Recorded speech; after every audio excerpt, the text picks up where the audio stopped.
All righty. All right.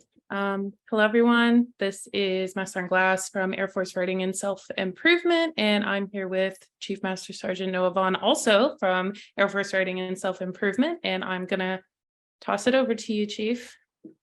All right. Thank you, Sergeant Glass. So, hi, everybody. This is something that Sergeant Glass and I wanted to do last year. I think she's put the video out there already, but you know, she made Master Sergeant last year, and we were talking and thought about putting something together to talk about what does it mean to be a senior NCO. So, like she said, my name is Noah Vaughan. I am currently an operations coordinator in Pretoria, South Africa, one of the defense attaché office there. Pretty different job than a lot I've had. And if anybody has any questions about that, you can feel free to email me and I can explain a little bit more about it.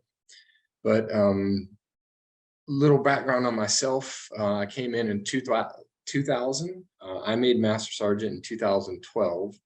So I've spent, I guess, almost half my career at this point as a senior NCO. You know, one of the things I love doing is growing and developing people, and this is a way that hopefully through this you'll gain some insight in kind of what's coming up for you. So if we go next slide. Yes. Oh, there it is. So out of all the ranks and changes and positions that I've done, going from tech sergeant to master sergeant was the biggest change. And that's even going from senior to chief. It really was that big. Becoming a senior NCO is, there's a lot to it.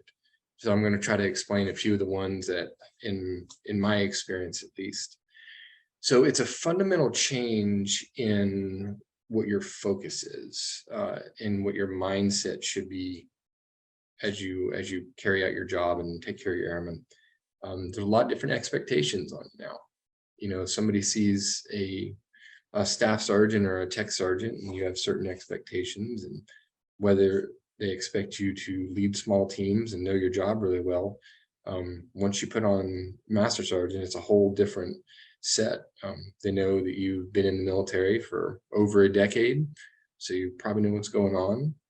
You're capable of leading large teams and advising commanders, and there's just a lot that comes along with that. But it's also a real fundamental change to the skills that you need and that you're going to utilize on a daily basis. So hit the slide, please. Thank you. So we'll start with the administrative. Now this is going to vary per AFSC. I know as like air traffic controllers, they're still up in the tower doing their core job, even as a chief. But in general, across the Air Force, we expect senior NCOs to no longer be that technical expert at their AFSC. Doesn't mean you don't need to know about it, but you're not supposed to be the person doing the job nearly as much. You take care of the people who take care of the mission. So you take care of the people who are twisting the wrench, making the widgets, doing whatever it is that you do in your shop.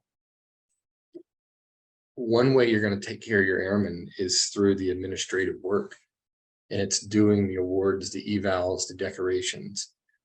This might not seem like the sexiest part of the job, but you have that decade plus of experience, and you can use that to really grow your people and develop them and advance them. And it's kind of where the money is made as a senior NCO. You're going to do a lot more management than you probably have done. Everything from scheduling, writing schedules for your people, your flight, whatever it is. You're probably going to be more involved in finance and budget, where you likely weren't before. And you're probably going to have to rely on some kind of metrics to make sure that your people are hitting the mark. And if they're not, you're going to have to do a deep dive and figure out why they're not doing that. So you focus on all that so they can focus on doing the job. We'll talk more about manpower on the next slide with a couple tools you can use for that. And then the last one is leadership. You're definitely going to have more responsibility if you don't already.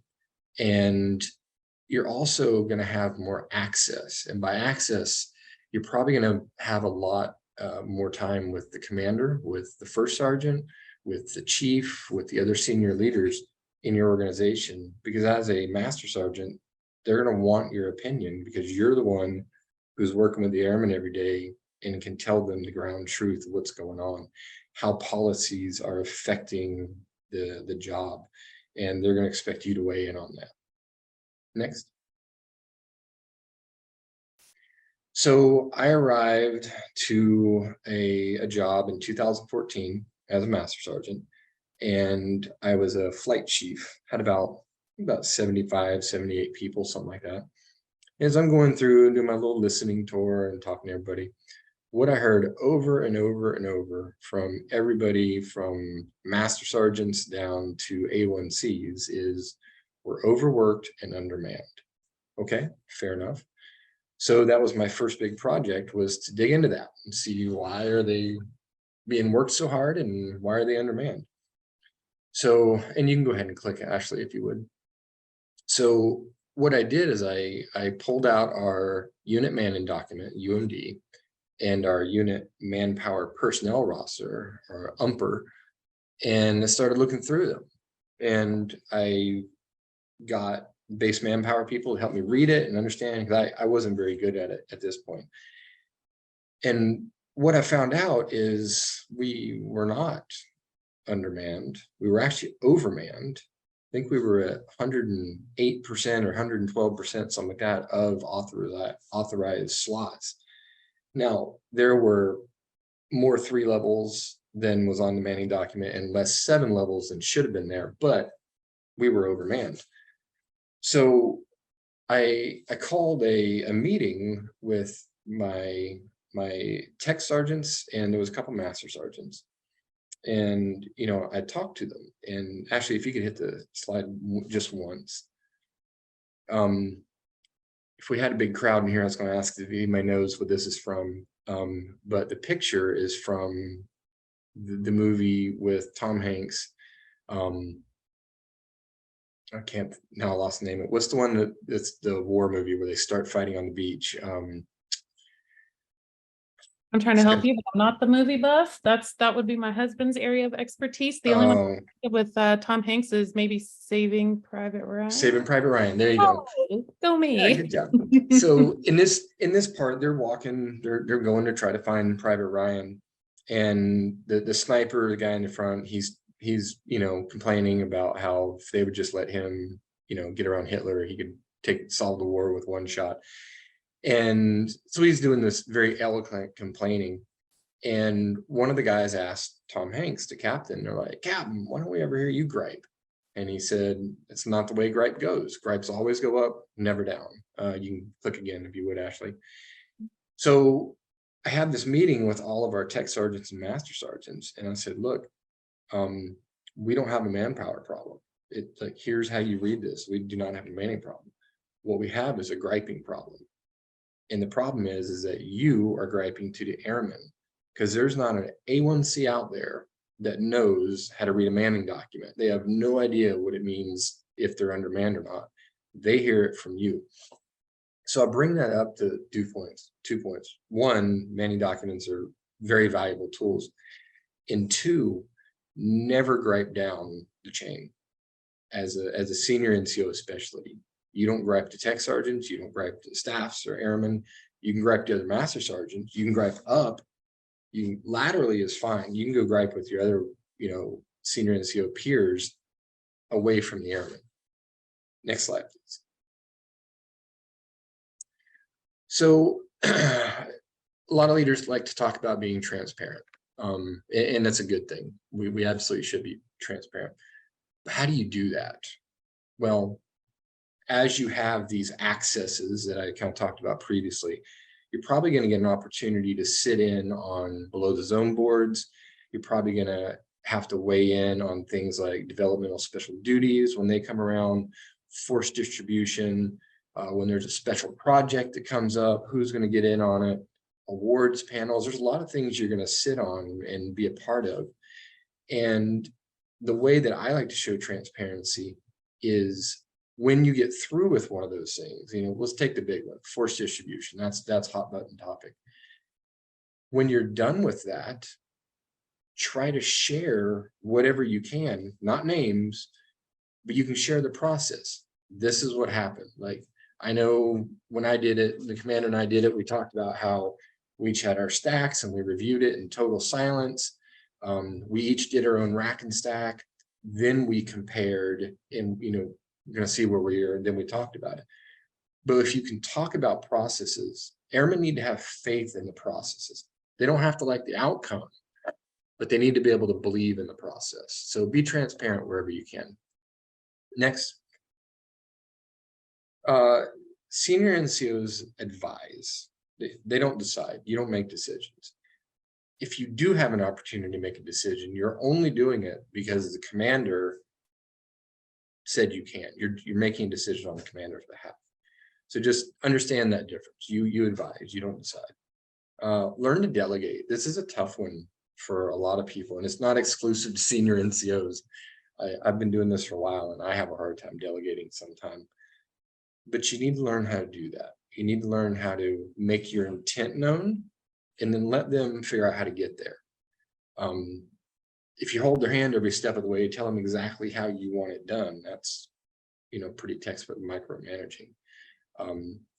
And there might be times that's needed if they have, what is it? I'm trying to remember from NCOA, like the low confidence, low desire, whatever it is. You might have to do a little more, but learn how to delegate. Next.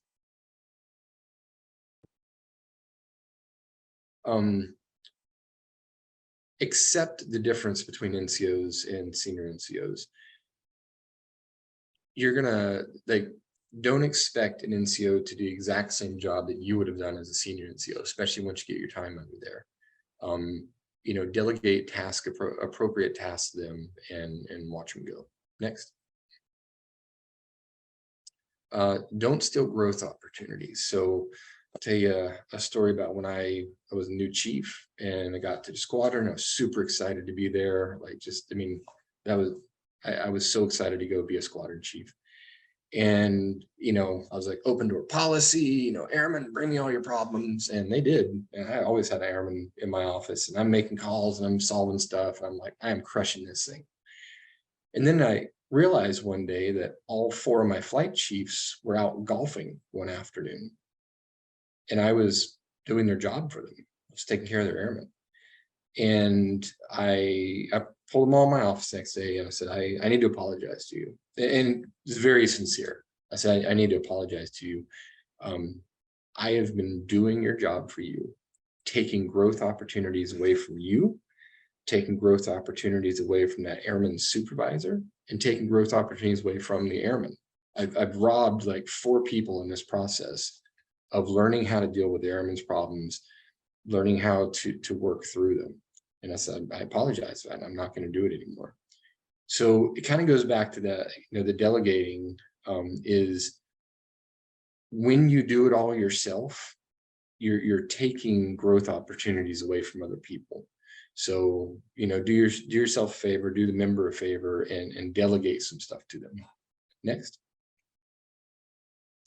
It is hard to watch people fail, and it is so essential. It's essential for their growth. You don't learn a whole lot by doing something right. You just don't. When you get done with a test and you miss one question, you're going to remember that question, but you'll not remember the other 19 that were on there. So, you obviously have to do this with things that are, we like to say everything's no fail. That's not true. There's things we can let people fail at. And the important thing is not to, beat them over the head with it, is to treat it truly as a learning opportunity. What can we learn from this? Next. Simon Sinek, I'm a big fan of his, and I love this one. I actually have this on my leadership philosophy. as a quote. And when we are leaders, we are not in charge. We're responsible for the taking care of people who are in our charge. And that's going to be you now to a bigger extent as you move in flight chief roles or whatever you're going to do. You're gonna have a lot of people, and just remember your responsibility as that leader is to take care of them because they're in your charge. Next. Get to know your people, know them very well, know their families, and take care of them as if their concerns are your own. If you've got an airman having finance problems and they're not gonna be able to concentrate at work, take care of them like it was your paycheck that was messed up. You're gonna have a whole lot more access, speaking of access, to first sergeants. You're gonna be able to go to the NPF and work on your airman's behalf if you need to talk to finance or personnel or whoever's doing something. So really take that on. Don't kick all your problems to the first sergeant. I am a big believer that if master sergeants specifically would do their job the way it's intended, we'd put first sergeants out of business. And I love first sergeants, but I would love for them to go out of business because senior NCOs are leading. Next. I had a commander who loved to say this. He talked about building teams, removing seams. As a leader, you can be a roadblock for your airmen, or you can work on removing those barriers from in front of them. And when you have those teams, if you move into a flight chief role or something, there's probably going to be sections underneath it. Try to remove as many seams between those sections as possible so they truly work as a team. It's easy to be in your little few person shop and forget that there's a bunch of other shops that you rely on and rely on you. Just work on integrating those together as much as possible. Next. This is a big one that I know as a squadron superintendent, group superintendent, you name the level, wing, doing command chief. They're always like, there's things that pop up at random times. Somebody's coming and they want to give a coin. There's an opportunity to go fly in a Black Hawk today. Just something's coming up. Always have somebody on deck. Know who's your next go-to person for anything good that comes down, because it's going to. The chief's going to walk and be like, hey, we got a VIP visit tomorrow. Who wants to escort around whoever it is? And probably get a coin out of it. Like know that. It's a development opportunity for those airmen a lot of times. Next.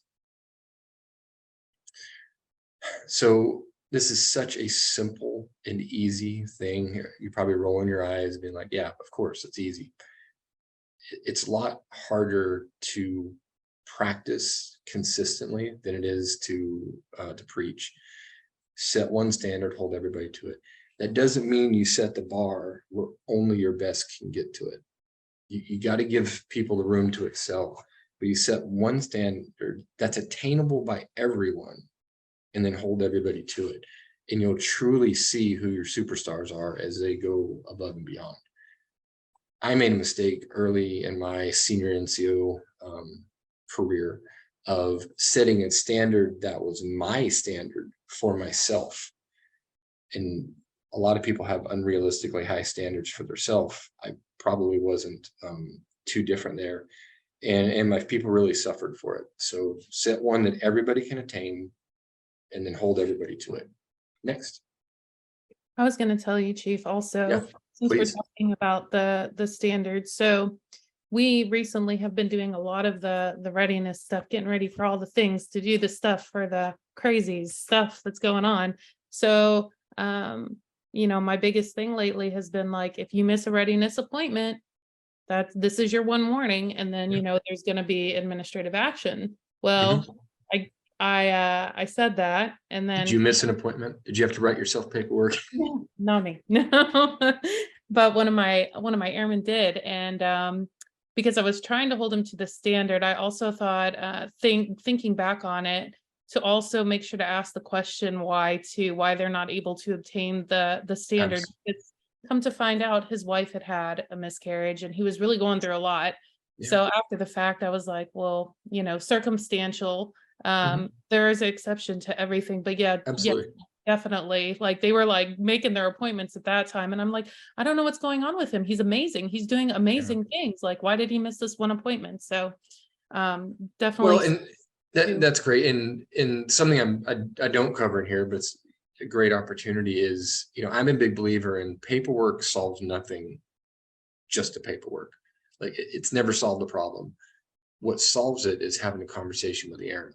And you did that, you do the paperwork, do whatever needs to be done, but it's have that conversation. It's like, why did this happen? And then you learn something about your airmen, you can take better care of them. So that's great. Thank you. So Chief Wade, Dave Wade, he always liked to say, your network is your net worth. And I'll tell you, the farther I go, the more that I see that. And, I'm in the diplomatic circle now, and relationships are our business. And we talk a lot about building those relationships and cultivating them before you need them. So if I go over to the management office, so think MSG on a regular base, if I need to go talk to the I don't know, the civil engineer to get them to take care of something because my water fountain just fell off, it's a lot easier if I've already gone over there and had coffee with the chief and know the commander, and it makes it a whole lot easier. So there's a phrase I love, that you can't surge trust. You've got to build it ahead of time before you need it. Next. I had a commander, and he would frustrate me greatly because every bit of paperwork I sent up, he would scribble red all over and send it back. And it would be for the most minor little tiny things. And I politely griped to him one day about it. I was griping up, I can do that. But I griped to him like, sir, like really, it's like, this is not a big deal. Like, why are you so like, why are you so set on this? And he's like, Noah, I have to protect my signature. And he said, every document that goes out of this squadron that has my signature on it is either going to increase the trust, credibility, reputation that we have as a unit, or it's going to decrease it. And I have completely taken that to heart, where when I hit send on an email or I send a document out, and I write a lot of memos, I basically want to dare the next person to find something wrong with it. Now, I'm not talking happy to glad changes. I'm talking grammatical errors. Spelling is wrong. Punctuation is in the wrong place. If you're writing an MFR, are the spaces right? I really have taken that seriously, because you've all gotten an email and it like there's no greeting, and they don't sign off right, and like, and what do you think of that person? Like, you've not even met them, and you're like, this person's a dirtbag. Like, they can't even put together an email. So own your processes, protect your signature. Your signature is valuable.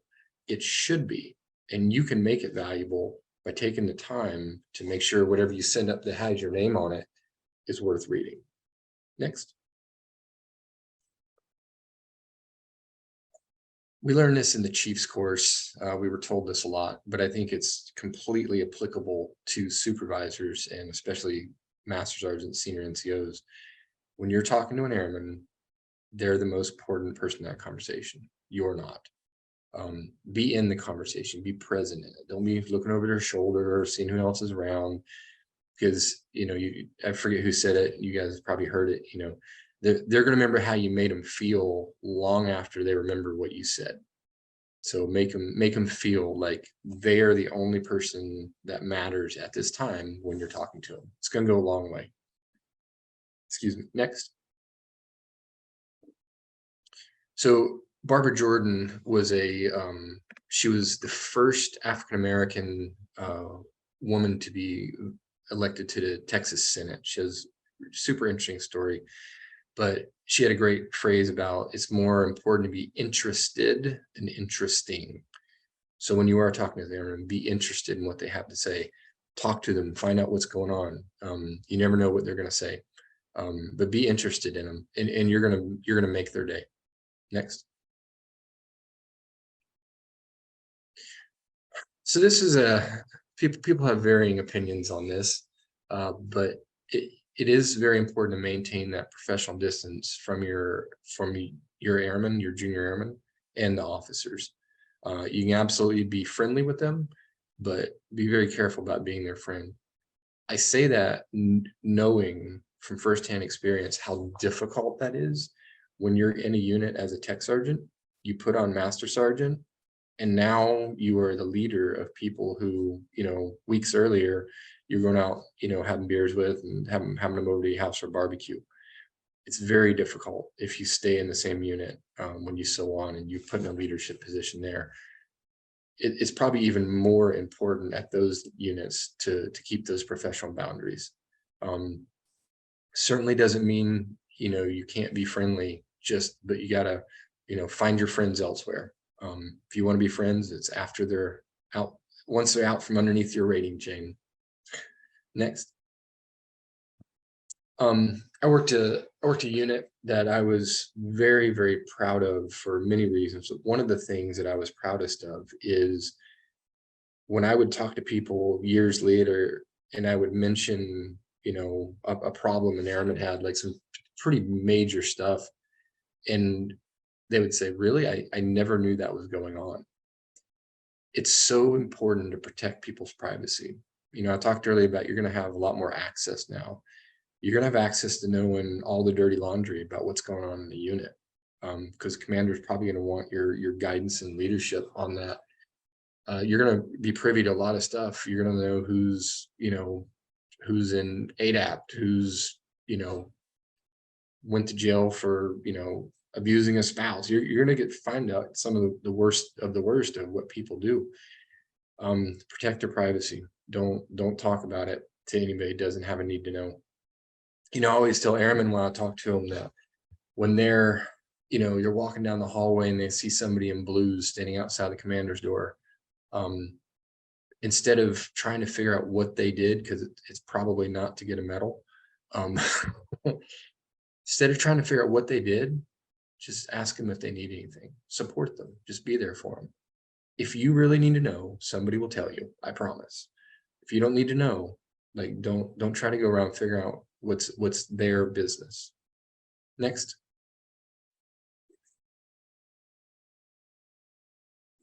I had a senior NCO who took over for me in a job one time, and she's fantastic. She's absolutely fantastic. But she was the one that would throw a can of gas on a fire and just watch it go. She was always blowing stuff up. And this is a bit of advice I wrote down for her when I was leaving and she was moving to my role is you need to work on bringing buckets of water to a problem, not cans of gas. If you as a leader if your airmen seeing that you're stoking the flames whenever there's a bit of a problem, guess what they're going to do? They're going to do the same thing. And then you're going to spend all your time putting out fires. So be cool, calm, and collected when there is a problem. Deal with it on as small of a basis as you can, without involving a bunch of other people, kind of go back to that privacy thing. But there's very few times where you need to throw gas on a fire. And being able to just water down is put it out as quickly and as efficiently as possible is a much better way to go. Next.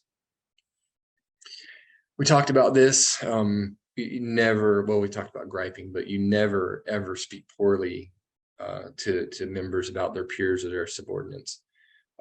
That is a very quick way to lose credibility, and they're going to be sitting there nodding, being like, "Oh yeah, man, Master Sergeant so-and-so thinks just like we do." They're gonna love griping with you, but it's going to destroy your credibility as a leader, because when they leave that conversation, they're going to wonder if you're doing the same about them. Next. One of the most gratifying part about being a senior NCO, and one of the most important jobs you have outside of taking care of your immediate airmen, is growing officers. Those lieutenants that are on your flight commander, a young captain, guiding them and educating them on what is important to enlisted and how best to take care of us and how to best utilize us. It's one of the best things you can do paying it forward to all the people that they're going to lead for years to come. So carve out time for your junior officers. I would always welcome mine to the flight with a little brown book, and I would go through it and tell them, this is what it means to be enlisted. These are different tiers. This is what you expect of E3. This is what you expect of the chief. And I would walk them through it. And I would talk to them about EPRs, how they're different than OPRs. You probably want to know what's important to them too. Learn the OPR system, learn what their big things are so you can help develop them. So give them a little something too. Next. So Chief Lida, boy, he and I, we had our moments where we didn't see eye to eye, and but we were good friends. And he had a phrase I loved. He would say, "Everybody wants to be a lion until it's time to do lion shit." And he would usually say that to a bunch of us chiefs when he was trying to get us to do something leadership wise, and everybody's staring off in the clouds and not leading. So you have the permission to lead. It says it right here on that first little stripe that sticks up. That's what it means, is you have the permission to lead. Do it. Go be a lion. Do lion shit. Next. A chief I worked for when I was a flight chief had a great saying, and he said, as a master sergeant, every airman in the squadron is yours. You can be a flight chief and you can have those 70 airmen that are your direct responsibility, but all 200 of them in the unit are your airmen. Take care of other people's airmen too. And he would tell us, you can adopt this too. He would say, if you're a senior or chief, every airman on the base is your airman. So take care of them. Don't wait for somebody else to correct them if they are not on your flight. Don't wait for somebody else to help them if they're not on your flight. Take care of them just like they were your own. Next. Own your screw ups. This is a real big one. And I think we've all seen people that get stuck in a cycle of they do something where they screw up, and either they can't forgive themselves, they can't move past it, and they're just they do a downward spiral. You're gonna screw up. I promise. You will screw something up. It might be big, it might be small. When you do, though, you need to accept that you did it, reflect back and figure out, how did we get here? Kind of like Sergeant Glass did with her airmen. What led to that, very minor screw up? Like, how did we get here? Learn from it, acknowledge it to whoever you need to acknowledge to, and then move on. That's it. Don't forget the lesson. Like, whatever you learned from it, remember that. But if you did something bad, don't beat yourself up on it for the rest of your assignment or career or whatever it is. Learn from it and move on. I have a whole presentation. I think Sergeant Glass and I think we did it together, where it's success through failure.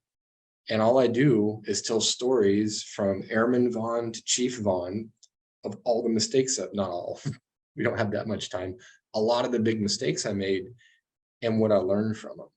So use those.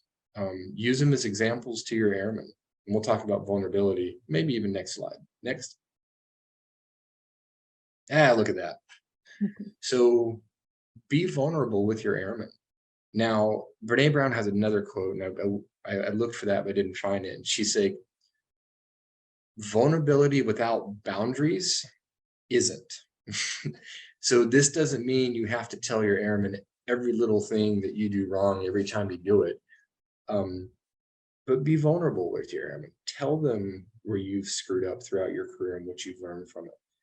Tell them when you don't know how to do something. That's a strength. Don't feel like you have to be that, again, that technical expert, or you have to have all the answers. Somebody asks you a question, you don't know about it, say, hey, no problem. I'm not sure, but I'll find out. Get comfortable being vulnerable. It's not comfortable at first, but your airmen need to see that you are human. They need to know that you make mistakes. They need to know you don't know everything, because then you're going to give them the permission to be vulnerable also. Next. So somebody's always watching you. That stripe pointing up is a whole different ballgame. Somebody's watching you. Just do what you're supposed to. You're not going to have any problems. Next. Continue to develop yourself. You can build that again, please. Can continue to take care of yourself by learning and growing. Just because you're a master sergeant doesn't mean that you know everything. You have a whole lot more to learn. These are some books that I think are very appropriate for new and senior NCOs. Turn the Ship Around. It's a Navy book, obviously. Word ship is in there. But one of the biggest takeaways I got from that book is when the captain, Markhart, I think, but when he took over that ship or the submarine, one of the things he learned is his senior NCOs were basically phoning it in. They weren't working.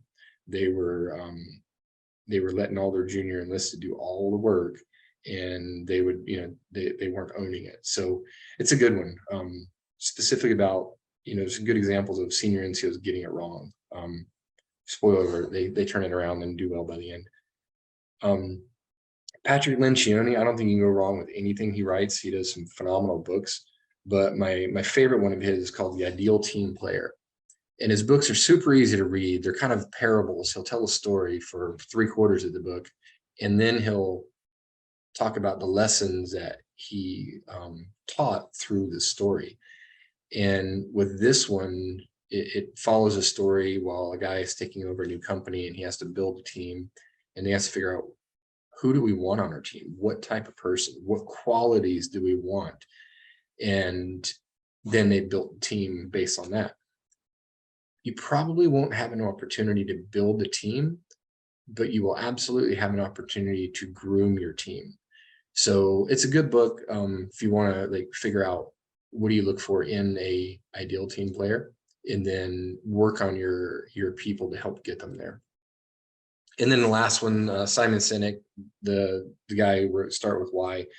The Leaders Eat Last. I think this is a phenomenal book for leaders specifically, and just there's some great stories about how to be a leader. It actually starts off with a story with Captain Mike Drowley at the time, A-10 pilot that I've worked with before. He's 1-star now. But it starts off with a story of him in Afghanistan on an A-10 displaying some pretty heroic leadership. So check that one out. Next. I highly encourage you, if you're not already, to get involved in stuff outside your work center. Base activities and professional orgs, there's a couple of easy ones. And I don't say do that because it looks good on your EPR and all that. I say do that because it develops your leadership. When you lead people who do not have to do what you say, it grows a whole different set of leadership muscles. Try leading a bunch of volunteers. You can't fire them. You have to motivate them. So it's a very different leadership style. And the more you expand your leadership knowledge and you grow different styles, the better you're going to be back in the workplace. Next. Don't be a duty title slave. I will tell you, as a senior leader, a couple things that frustrate me greatly is when people spend more time worrying about their next duty title and their next stripe. I want you to learn what it takes to get to the next level. If that's something you have aspirations for, find a mentor, talk to them. Don't do it at the expense of your airmen. And I've just seen too much of that, where people spend all their time, they should be taking care of their airmen, chasing the next stripe, chasing the next duty title. Duty titles do not get you promoted. I've sat on a promotion board. I can talk about that all day. You get promoted for what you do in the duty title you're assigned. 2 things I've never been asked in my entire career. What do you want your duty title to be? Who do you want to supervise you? Those are things that you get one way or the other. Work hard, know what you want, tell your leadership, what direction you'd like to go, and let the chips fall where they may. Next. This is General Lorenz. He retired a few years ago as the AATC commander. His some really good books, Lorenz on Leadership, you can find. There's some great articles he wrote, I think are published in Air University. But he had a saying I loved, and he talked about looking at your boss's problems, learn what problems your boss has, and then learn what their boss's problems are. And if you can solve your boss's problems, they're going to really enjoy that. They're going to appreciate it. So, one of the things I love to ask commanders are, if you want to be dramatic, what keeps you up at night? But it's like, what are your biggest challenges? Like, what do you want to fix before you leave command? Ask your boss that. Ask your squadron commander that. Ask them what's on their boss's mind. Because when you do that, you can, like you said there, when you have to make tough decisions, you can make one that's in the best interest of your people and the mission of your unit. So talk to your boss, find out what's on their mind. Next. All right, I think almost done here, but something I've really embraced over the years is you advocate for all, but you sponsor few. Advocating for all means you stand up for all your airmen. You always want to make things better for them, better quality of life, make work either more enjoyable or more meaningful, or get them the equipment. Like, advocate for them all, sponsor few. The difference is when you're sponsoring somebody, you're speaking on their behalf to get them ahead, whether it's a promotion, that force distribution, whether it's a special duty, like whatever it is. You can't sponsor everyone. You're going to water down your credibility if you do that. Pick a couple who are the most deserving and put everything you have behind them. Next. You get what you tolerate. Sergeant Glass was talking earlier. She set a standard for everybody, and somebody didn't make it or meet it, and she addressed it. If she would have let that slide, she would have just sent a message to everybody else that it doesn't really matter. You have airman that shows up 5 minutes late every day, and then the commander comes in early one day and wants to know where all your people are. You made that problem. You get what you tolerate. You can correct people lovingly, and I love my airmen. I do. You don't have to be a jerk about it, but be very careful if you tolerate things that shouldn't be. Next. Oh, my mouse, where'd it go? Lost your, it ran off. There he is. There it is. Yeah.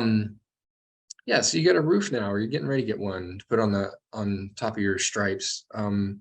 Use it for that. Use it to shield all the stuff that the grumpy old chiefs throw down the chain.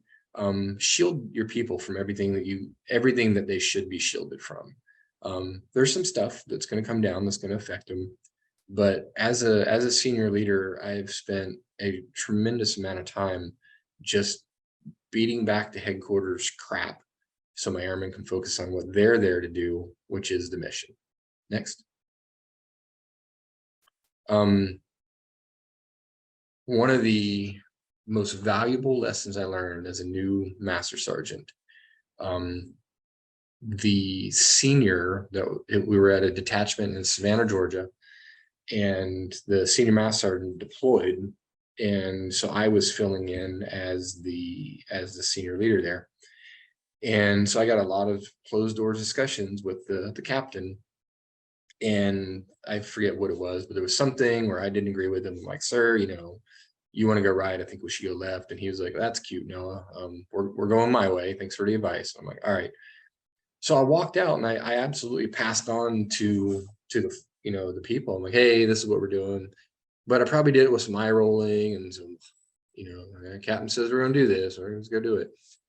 And in the short term, you might even endear yourself to the airman because we're like, he knows this crap too, and I know he doesn't want to do it. Fine, we'll go do it. But kind of like we talked about earlier about talking bad about their peers in front of them, you're going to destroy your credibility in the long run. And I did mine to some extent. I had to work really hard to overcome it. Remember, you advise, not decide. And once that decision is made, it is a leadership decision, and you are part of leadership. That it's your decision. If it's not illegal, immoral, unethical, or inherently unsafe, you support it. The commander probably knows some things you don't, and it's their unit, not yours. Next. And this one goes along very well with that. Colin Powell, just phenomenal man, phenomenal leader. Disagree strongly behind closed doors, execute faithfully. Next. So this is the last point on here, is that you're never alone. Somebody has faced the problem and the challenge that you're having. They've done it. Reach out. You know, these days there's such a plethora of ways to get advice, whether it's on the Air Force Writing Self-Improvement page, there's Ask a Chief, I'm on there all the time. There's, you know, probably Ask a Shirt, like even just on social media, there's, I think Reddit's a big thing. Like there's so many ways to get thoughts about how to deal with a situation you're having. You know, I'm the only Noah Vaughan in global. You can hit me up. I'll talk to you. But find some good mentors and reach out to them. Don't feel like you got to figure stuff out all on your own. And a lot of people don't like asking for help because they see it as a weakness, that vulnerability thing we were talking about. It is a strength to reach out to somebody who's gone through a situation before, come out the other side, and has some good lessons learned on it. So reach out to people. My last point on that is I had she was tech sergeant or mass sergeant at the time, and I was, you know, kind of a mentor to her. And, you know, I was telling her to reach out and ask. And she's like, God, you know, I hate reaching out and ask people. I don't want to bug them. I'm like, well, how do you feel when somebody reaches out to you and asks? She's like, I love it. It makes my day. I was like, so you're saying you want to steal people's joy? That's what you want to do. Like you want to steal their joy by not asking them a question that will make their day. And she was like, yeah, you're right. So make somebody's day. Reach out to them and ask a question. You're going to reestablish a connection with them. You're going to make their day because they're getting a chance to use their opportunities and experience to try to help you. So reach out to people, ask for help. Next.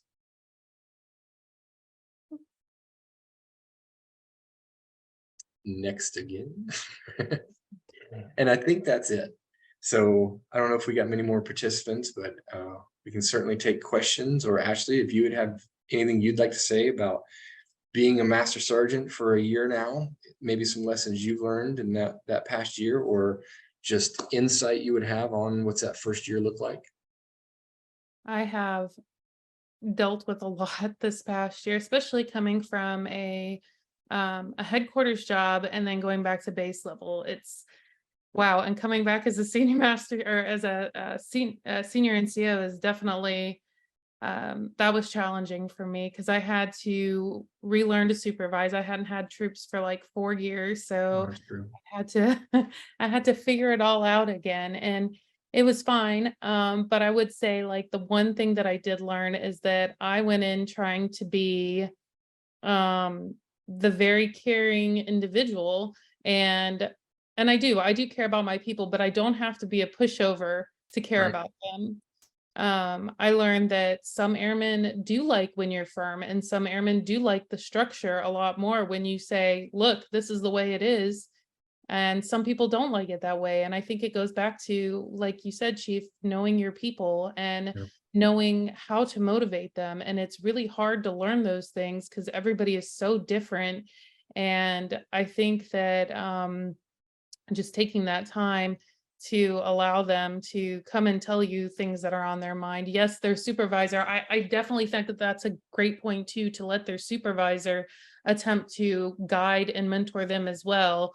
Yeah. But I will say I've had people in my office this past year crying and mad and upset and mad at their supervisor. And so you go through so many different things, and to come from absolutely nothing to holy crap, now I got a lot of this. Yeah. It's definitely it was a learning lesson for me, that's for sure. And I did put a post on the Facebook page recently that was, you know, what are 3 things every good senior NCO or what are some things that every good senior NCO has in their office? Tylenol, tissue, Kleenex. Kleenex. I've gone through so much Kleenex, like, because Yeah. somebody's always crying, somebody has a headache, somebody needs something, somebody needs some candy. So I think in a nutshell, over this past year being a senior NCO, I've definitely learned a lot. I've definitely had made a lot of, I've made a lot of internal decisions for myself too, on how I want to proceed with the rest of my Air Force career as well. Yeah, So, yeah, that's really what I've learned this past year. excellent. Well, good. Well, thanks for sharing that. Thank you for having this conversation with us. I know it's important to a lot of people, and honestly, hearing this, I know we did it before, and hearing it the second time around, like I'm like, yes, yes, to a lot of the points Yeah, that you made. Definitely let those supervisors have that opportunity. Don't take things away from them. yeah, We had a tech sergeant get bussed down to a staff sergeant, and the tech sergeant that lost his stripe could not understand why I kept sending him to his supervisor. He's like, well, you know me, you want to talk to me. I'm like, yes, but I'm taking something away from that supervisor. You have to understand that you're not my troop anymore. yeah. So, those things I think are really important, and be interested, and instead of interesting, that's a lot too. I mean, it's Isn't so it? much, or just a little sentence, it is. And it's hard. It's hard for me. These are not like, I tried to put stuff in there that's relevant, that lessons I've learned, usually the hard way by screwing up, but I'm a talker, and it's hard for me to not listen to respond. It is a conscious effort to listen, to absorb, and not want to jump in at the first pause and like say what I want to say. It's a valuable skill to work on. It is. It's hard for me too. I definitely like to talk as well. My extrovertedness sometimes gets the better of me, and I get really excited about sharing too. But you're right. We tend to miss things when we do things like that too. So it is, and I have to consciously do the same thing, and be quiet and close my hands and like focus, and okay, now I hear you, and I'll, Mhm. we'll work this. So those definitely good points, Chief. Excellent. Well, Ashley, thank you so much for setting this up. Um, and we'll get this on the page so people can watch it, and I will monitor it for questions. So if you have any questions at the end of this, just put them on the Facebook page, and I'll be sure to get in there and answer them. Or like I said, you guys can email me directly. The only Noah Vaughan in the global. I don't check my Air Force email, but about once a week. So if I don't get right back to you, that's what it is. I have a State Department one that I'm on more. So.